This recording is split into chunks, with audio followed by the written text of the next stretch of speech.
coming back. Now you see how it feels when you're down on your knees and your soul is turning too. Now you know how it feels when you're down on your knees and your heart is bleeding. Now so strong.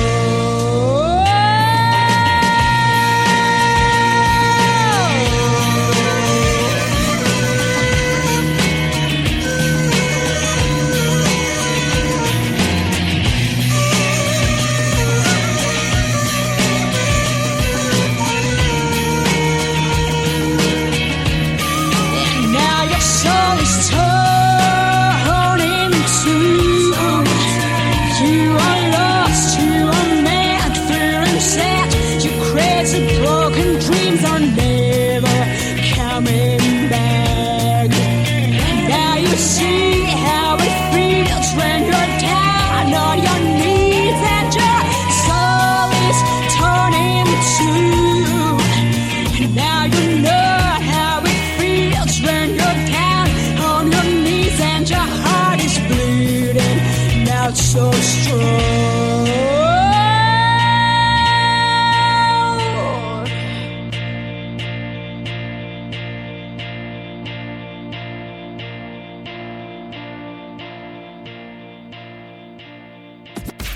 Who the hell can wait till morning?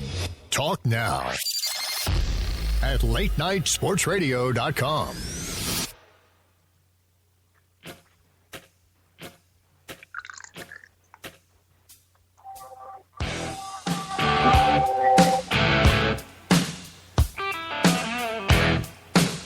Welcome back to the Bob Sullivan Show here on LateNightSportsRadio.com. I am glad we are playing AC/DC coming back from break because I don't know if it was one of the members of the band hired somebody to hired a hitman down in Australia. That being said, if you want to call in to talk about hiring a hitman, the number is 585-633-7487. It's the Bob Sullivan Show here on LateNightSportsRadio.com. I'm back here with Johnny Maloris of WindyCityStars.com. Johnny, how you doing, buddy?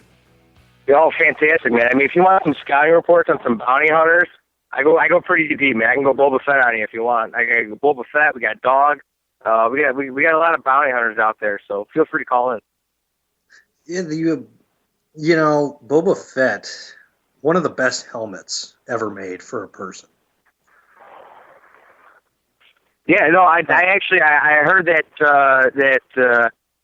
Jerry Jones was planning on getting new helmets like that for the Cowboys. Yeah, well, and you look at, okay, would you take Boba Fett's helmet or would you take the face mask type thing from the guy from Teenage Mutant Ninja Turtles? Shredder? Dude, Yeah, Shredder. How could you not know Shredder's name offhand? How is that a hard name to remember? Shredder, bro. Okay, I wasn't sure if it was Shredder who was the bad guy or Splinter. I get those two confused from time to time. Every time I talk to you, I'm like more and more disappointed sometimes, man. Just the music choices and now Ninja Turtle history. Come on. Music choices? Are you kidding me? AC/DC? What's the problem with that? Oh, I love AC/DC. You're lucky. You're lucky you led with that. Otherwise, you leave in some Carly Jepsen or Jessica Simpson or something like that, man. I don't know. You're weird. Yeah, I have issues. That's okay. You're my kind of weird, though, man. We're all weird. If you can acknowledge the fact that you're weird, then you're really weird. Yeah, you know what I'm saying? Like, in general, as a human being. Yeah, I'm going to need to check into some kind of rehab for my weirdness at some point. No. Fly a freak flag, sir. Well, okay. Major League Baseball. Oh, we're talking baseball. Yes. Yeah. I kind of forgot to. I kind of spaced off there for a second. Looking at the hire of Joe Madden, do you think that this was, everybody was talking about what a scumbag move this was by the Cubs, firing Renteria, scumbag move by Joe Madden. How did you feel about it? Hey, when you got a guy like Joe Madden available, you need to take that opportunity. This is the perfect guy, perfect timing for them, at least in terms of, knowing the way that he's going to be able to deflect a lot of the attention, a lot of the tough questions as they, go through the process now of slowly bringing guys up. It seems like there's going to be a floodgate, of players coming up, but they are going to do it smart. They are going to work their way through with the arbitration clock. I know one guy that everybody's really excited about is Chris Bryant. And now, here's the one thing I think there's a major misconception. This is something that I think, Joe's going to be able to handle, excellent, perfectly here as a manager, is all the pressure of bringing these prospects up and knowing, pretty much everybody, feels that, having the number one, minor league system, depending on, who you go by, a lot of these players are really highly touted. And now here, listen, out of about 10 prospects, you're going to be lucky if you get 3 that hit. You know what I mean? In terms of, you figure, okay, maybe one all-star, one starting player, one, regular like bench and role player, you figure right there, that's a win, getting 3 out of the 10. So you kind of figure you're going to miss on 7 of these guys. But, that's, him being able to be there to deal with the pressure, not only to help them along, and hopefully, hell, maybe hit 3, 4, 5 of these guys. Because right now they have a bunch of guys coming up through the systems. They play a variety of positions, and I think that's what's going to be, another advantage to having Joe Madden, making the lineup card, is that, last year he made a lineup card 8-6-7-5-3-0-9 with the 0 representing the DH spot, okay? This guy changes his lineup regularly, and he'll make a joke out of it. Almost it irritates some people, and that might be one of the knocks on him. But, knowing that he has all these players, like basically he has a minor league system full of Ben Zobrist, in his mind, in terms of, these players being, able to play multiple positions, just in order to try to get them up and to find a spot for them that was either, plugged by another player or by a big contract. And they pretty much did a pretty good job eradicating that over the last 3 years. And so now I think it's going to be a really good spot for Joe here, not only to, like I said, deflect a lot of that pressure, help these guys along, keep everything loose, but also to manipulate that lineup on a daily basis to get advantage and take advantage of these players that you have. And I think this is why, like I said, he's a perfect fit. And, he's a great NL manager. He hasn't done it yet, but just the fact that he's, just so, involved in the, statistical analysis of these players, a lot of the sabermetrics, but also looking at it, and taking that knowledge and going with his gut. That's what makes him so strong of a manager. It's going to be really exciting to watch. With the Cubs, 4th manager in 4 years. A lot of questions about that, but all those questions seem to be answered with Joe Madden.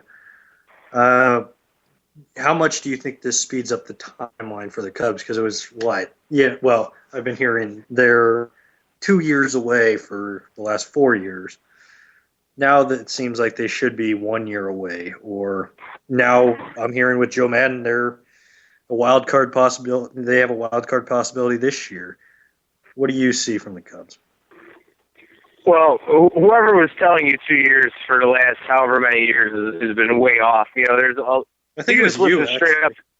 No, not me. I've been right on. I've been right on cue with everything that the entire organization has been preaching since day one. Where it's all about patience, and I pretty much preached 2016, 2017 before they have a team. That it's probably in a good position where they're ready to go. Where they have the prospects. They've identified, some of the guys that are going to be able to be core players. Also, helping some other guys develop along the way. But also at that point, adding on free agents. And that's something where now they've finally gotten to the point where I said they've gotten rid of a lot of those big, ugly contracts. Alfonso Soriano just recently retired this year. But, obviously that was one of the deals that they were able to get rid of. And one they're going to hang on to is Edwin Jackson.